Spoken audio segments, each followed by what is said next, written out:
नमस्कार विद्यार्थियों। आज का विषय है मोहम्मद गोरी।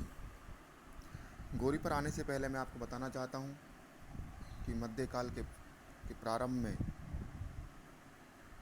जो आक्रांता भारत आए उनमें सर्वप्रथम मुस्लिम आक्रांताओं में अरब आए, उसके बाद तुर्क आए। मोहम्मद गोरी से पहले महमूद गजनवी आया, जिसका उद्देश्य यहाँ पर धन की लूट और धर्म प्रचार करना था, जबकि मोहम्मद गोरी का उद्देश्य भारत विजय था। मोहम्मद गोरी का नाम मुइजुद्दीन मोहम्मद बिन साम या शिहाबुद्दीन गोरी था। जब गजनी साम्राज्य कमज़ोर होने लगा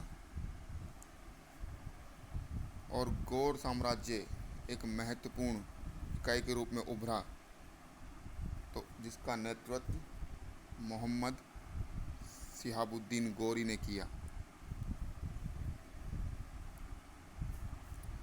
मोहम्मद गोरी ने 1175 ईस्वी से लेकर 1205 तक भारत पर कई आक्रमण किए। मोहम्मद गोरी का जो महत्वपूर्ण युद्ध है वो है तराइन का युद्ध। तराइन में 2 युद्ध लड़े गए। इसमें प्रथम युद्ध में मोहम्मद गोरी को शिकस्त मिली, जबकि द्वितीय युद्ध में मोहम्मद गोरी विजयी हुआ और पृथ्वीराज चौहान इसमें परास्त हुआ। और यहीं से कहा जाता है कि भारतीय इतिहास बदल गया और तुर्कों की सत्ता भारत में हमेशा हमेशा के लिए स्थापित हो गई। मोहम्मद गोरी ने सर्वप्रथम 1175 ईस्वी में मुल्तान पर आक्रमण किया। उसके पश्चात वह सिंध पर आक्रमण करता है। अनिलवाड़, जहाँ पर मूलराजित्य शासक था, उससे गोरी को शिकस्त मिलती है इस युद्ध में।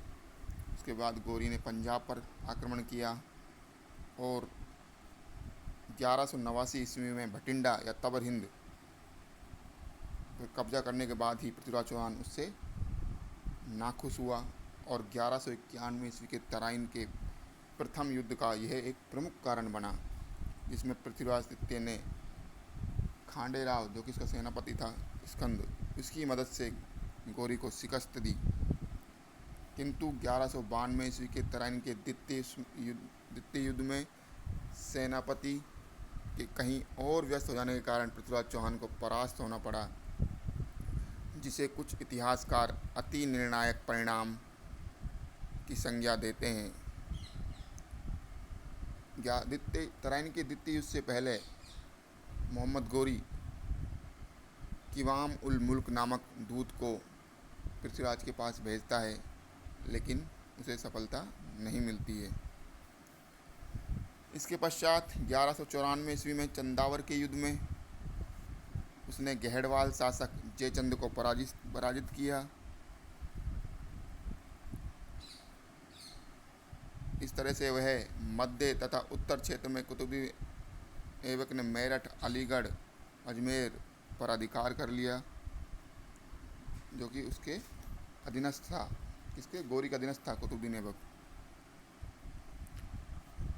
1195 ईस्वी में गोरी पुनः भारत लौटता है और बयाना एवं ग्वालियर पर अधिकार करता है।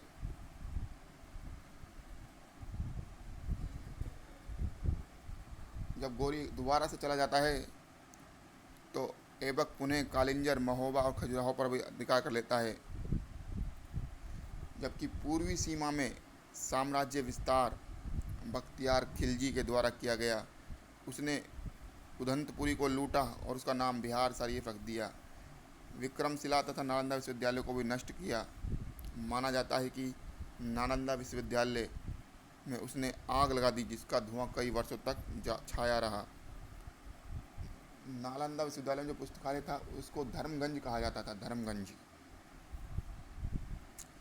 बिहार के बाद वह बंगाल पहुंचा, जहां तत्कालीन शासक लक्ष्मण सेन भयभीत होकर अपनी राजधानी नदिया छोड़कर भाग गया और लखनौती को अपनी नई उसने राजधानी बनाया।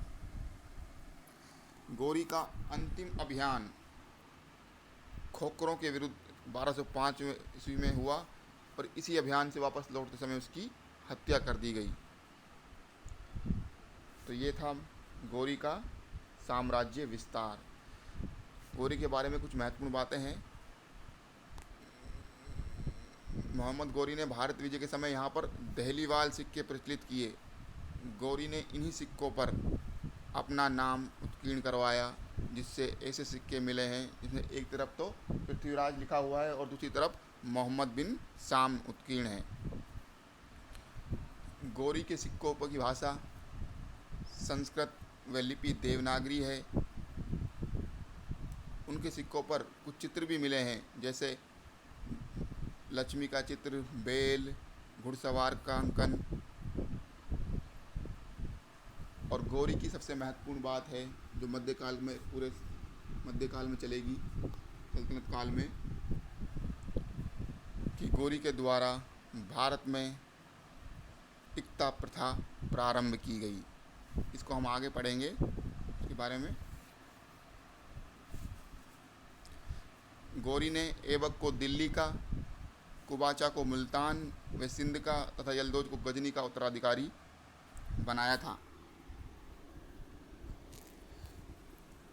भारत में राजपूतों की शक्ति को नष्ट कर मुस्लिम साम्राज्य की स्थापना का मार्ग गौरी के द्वारा ही प्रशस्त किया गया था।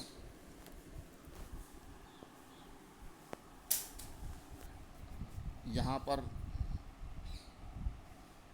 सामंतवाद की जगह निरंकुश केंद्रीय प्रणाली और शहरी अर्थव्यवस्था उभर कर आई। तुर्कों के आगमन से भारत में नई प्रौद्योगिकी भी आई, जिससे अर्थव्यवस्था में अनेक परिवर्तन हुए। इसी आधार पर मोहम्मद हबीब ने इसे तुर्की क्रांति या नगरी क्रांति भी कहा है, तुर्कों के भारत में सत्ता स्थापित को। तो ये था आज का हमारा विषय।